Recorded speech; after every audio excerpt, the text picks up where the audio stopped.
Good morning. All right, well, somebody said good morning. Hey, and I want to thank my son Ryan for being here today. Thanks for that rousing applause. Woo! So I didn't hear it up front. Is there a College of Business here, School of Business? Good. And I think I heard education. Thank you. Fine and Performing Arts, where are you at?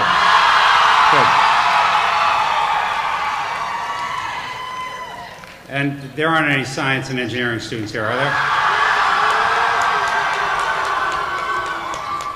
So this is the first group that's getting a degree in mechanical engineering. Did I hear that as well? No? Congratulations to both of you. You guys got to rip it up a little more. So I want to thank President Christian for having me here today, and certainly for that kind and to all of you graduates, probably boring introduction. I do want to echo the President's comments because I had a son who graduated last week. And friends and family that have traveled here to be here, to kind of honor you and the journey that you've been on, the support and their unyielding support of you over the years. Let's really give them a round of applause for all of those who helped you.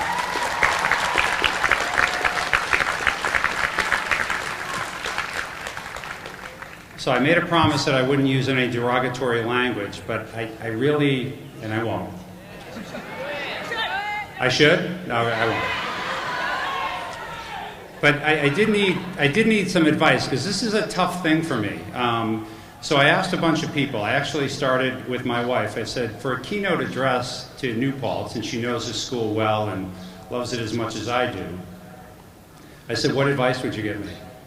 And I got to tell you, by the time I was done, I said, I want to withdraw my commencement address. Talk about the parents, talk about the students, talk about the buildings, and I realized that was a 40-minute speech. So Mary, great advice though. So I talked to my daughter who graduated three years ago, and she said, talk to the students and welcome them to the real world. So welcome to the real world.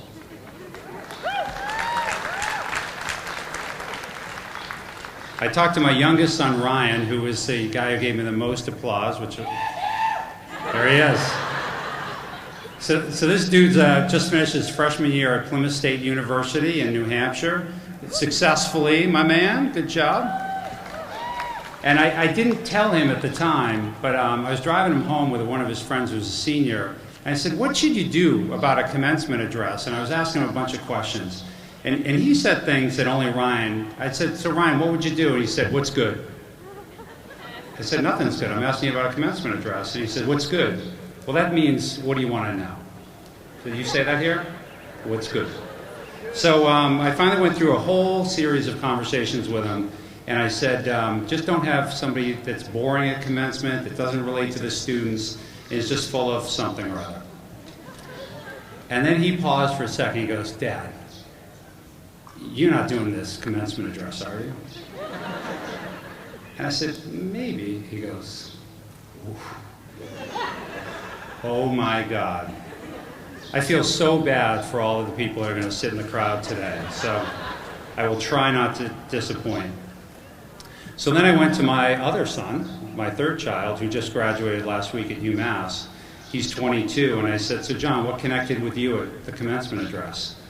And he said, Dad, if you are going to do a commencement address, you have to make it wicked funny, and you have to make sure you relate to the people. And I said, John, what's with the Boston accent? You're a New Yorker. He said, Dad, it's wicked piss out here in Amherst, and I'm just telling you, you got to relate to the students. So then I said, okay, I will. And then he said, what time is the commencement address? I said, 10 a.m. He goes, oh my God. You were so screwed. They're all going to be hungover. Now your parents aren't looking. All right. So my wife and I, not to tell stories out of school, we were at a wedding in Hoboken for a family friend or a family member yesterday, And we too were driving through Main Street at 1:30 in the morning, and I have to give a shout out to all the people at Murphy's, P&G's, and how about McGillicuddy's? All right. Snugs? All right. I wanted to be there, but my wife wouldn't let me pull over, so I figured you were just pre-gaming for the commencement address today.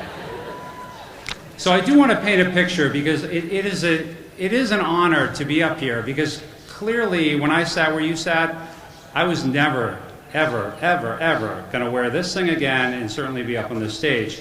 I was one of 5 kids. I was a middle child, so that'll tell you a lot just to begin with. And I was diagnosed with a thing called minimal brain dysfunction. So I had several learning disabilities in this minimal brain dysfunction thing, and it's called ADHD today. So in school, I did think I was an idiot. I was completely insecure about my academics, and I was afraid to participate for fear of being found out. And when I didn't participate, it only made my academic challenges even more difficult. So fortunately for me, my academic challenges were offset by my personality and my striking good looks. And it offended me that you laughed at that. But fortunately, I was also blessed with bright red hair. And there's no better way to sport your gingerness than with a huge afro. And I saw some of the dudes in here who actually sport a really cool afro. That was not my thing, because I have pale skin and freckles, or some people call them spots, which that's something I'll talk about later. But if those two things weren't enough to build my self-confidence, throw in a bit of a weight issue. I thought I was 30 pounds overweight, everybody else said I was 50. My mom was a thrifty person, and she was always popping tags at the nearest thrift store. Yeah, popping some tags, finding me the right clothing, like powder blue jeans that are 3 sizes too small. That doesn't help. So when I'm leaving the resource room, waving goodbye to my special needs teacher, as my shirt's hiking up and it's accentuating all this Irishness hanging over my powder blue jeans, you can imagine what kind of self-confidence issue I have. For those of you in the audience that are my age, those were tough skin jeans. Anybody remember those? Made of asbestos. Yeah, thank you. And of course you had to have the dark blue patches on them so I looked like a complete idiot, right? So you might ask, with all of that, what was the problem? I was actually a pretty nice kid. And by 5th grade, my mother had to tell the teachers that I wasn't learning. I actually thought I was doing a great job. She said I couldn't read, and I couldn't read.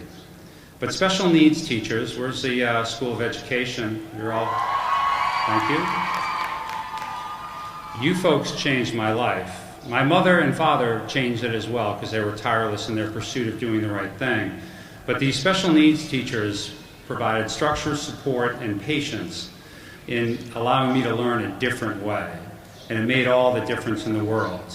My parents were always there for me. In fact, I've passed on that gift to my children. So I go to 3 parent-teacher conferences a year and drive my kids crazy, right, Ryan? Oh, yeah. So you fast forward to my high school education, and I'm going to try to get through this in a couple minutes.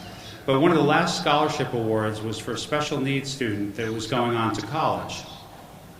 And the word that was used to describe it by some of my students around me is not a word that we use today. It's actually highly offensive. But I was so confident at the time, I turned to them and I said, I'm going to get that blanket scholarship. And I did. And I won the scholarship, and it was presented by one of my, this hat's driving me nuts. It was presented by one of my favorite special needs teachers. Her name was Jackie Allen. And getting that scholarship gave me the confidence to go on to college and really believe in myself. Not only did I go to undergraduate, but I got a graduate degree as well. And I think the only reason I got that was because I married up, and my wife was wicked smart, and she helped me to get through it. So thank you, honey.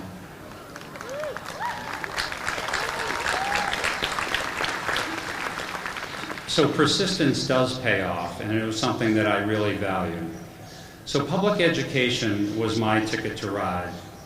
Many of you here today have traveled a similar or even more challenging journey. I've met New Paltz first generation students. Where are you at? No way.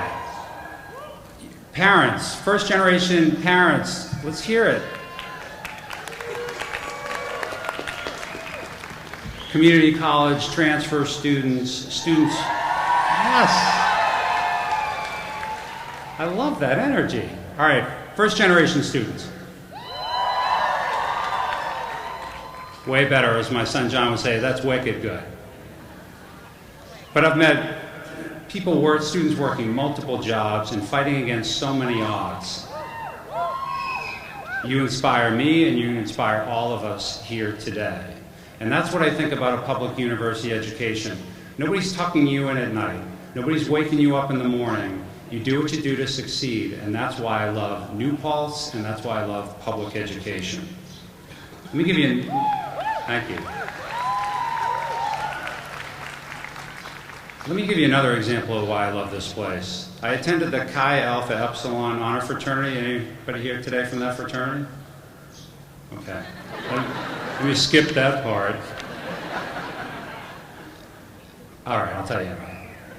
So I attended this ceremony. There were 42 students getting pinned, and parents, I mean, just watching the parents come up and just the joy, it moved you to tears. And this place kind of feeds that whole psychology of belonging.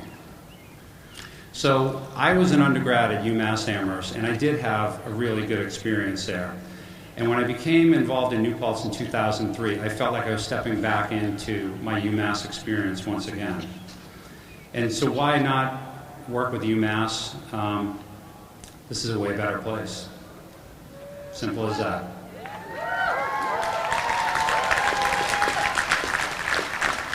And I'm told we're not streaming this live, so nobody from my school is going to say anything about that. We are, great. I know that. Hey, I have a MySpace account. But given the journey that I just described, my purpose was to become more involved in education and to try to pay it forward. And you all allowed me to do that actively and in a material way. So I want to say thanks to all of you for allowing me to do that. Yeah, that was weak. Thanks, Connie. So one of the things that really draws me to this place is it's the New Paltz ecosystem, as I like to call it. It is certainly unique and powerful. And I couldn't kind of put a tagline or a phrase on it, but here are a couple things that come to mind. This place is tolerant, it's accepting, it's diverse, it's supportive, and it's got the right mix of academic rigor. This is a hard school to succeed and graduate in. This is a place where you feel like you belong, and I feel like I belong. And all of you, frankly, have contributed to this rich culture. But here's the problem. You're now stewards of maintaining the essence of New Paltz. So I really urge you to stay connected and build on this foundation. Probably 3 or 4 weeks ago, I met with some of the graduating seniors, and I had a really phenomenal conversation with them. And we talked about, and they talked about their future. Their candor, intellect, enthusiasm, and fearless approach is really contagious, and I think it's embodied in all of you. So the advice I want to impart on you is things that you already know. I call them the 5 Ps. And I think one of the things you need to know is that you guys are reading way too much into it. I'm going to keep it clean. So I got the idea for the 5 Ps from a guru in leadership and team building, Patches O'Houlihan. So nobody has watched the movie Dodgeball, A True Underdog Story? Right? If you can dodge a wrench, you can dodge a ball. And the 5 Ps, dodge, duck, dip, dive, and dodge, they couldn't even get 5. So I tried to create 5, and they are purpose, passion, perseverance, patience, and people. So the purpose thing, this generation already has it. You know what you want to do, and you want to do meaningful work to society, so go do it. Passion. This is a really broad definition, and you can see it in many different places, but if you encounter somebody that says they love what they do, and that it doesn't feel like work, they probably have passion, and most of you have that. Perseverance. You need to spend some time on this one, and think about it as a marathon and not a sprint. Difficult things take time. You need to stay engaged. You need to shift gears when necessary. You need to adjust your approach, and yes, you need to compromise. If you're trying to pursue a difficult task or goal, you need to be able to shift gears and understand what compromise is all about. Patience. You should understand that because you believe in what you're doing and you think it's right and just, that not everybody you're going to encounter has the same level of interest or concern. You have to learn how to adapt and reshape that message. Your top priority may not be the same as others. But be patient and work on other approaches. Because if you're patient and you adjust, you will succeed. And then the last one, people. If you remember anything today, it's about people. If you think about it this way, in our age, where technology is everything, it's faceless, even with Siri, it's voiceless. But the reality is, if you think about jobs you're applying for, and you submit them online, nobody knows who you are other than those statistics. We had a person once interviewing for a job, and I don't know if this is urban legend or not, came in well dressed, presented his interview, had his resume, had his phone on the table, and at the end of the interview, the HR rep asked, "Do you have any additional questions?" And the candidate said, "No, I'm good." And he leaned forward and he goes, "Mom, any questions?" Did you get that? He had his mother on a conference call where he was doing a job interview? Not a good move. So you are the face. You are the people that will connect with other people, and you will make a material difference by connecting with them personally. Try not to just use technology as a means to connect.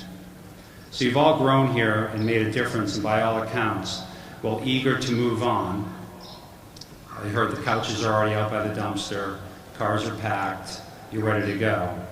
If you love the experience, you'll feel a profound sense of loss. I'm not trying to be a downer, but this is how I felt. You're going to probably make a couple of promises to stay connected to friends, fellow students, new Paltz, and yes, faculty. And then life gets in the way. Geography, job, family, and so many other things will pull at you to disconnect from this place and your friends here. Try hard not to do that. Connection to New Paltz and the people you've met here is priceless, and they will continue to nourish you. New Paltz has prepared you for this journey, and whatever you decide to do, this ecosystem that I described has given you the tools and the confidence to move forward. Each of you will do things that will make a difference, both large and small, and you will change the world in your own way and on your own terms. We, as a society, and all the parents and friends and family and faculty that have gathered here today are already better off as you move on to your next adventure. My best to you and all of your families. Enjoy the journey. Thank you.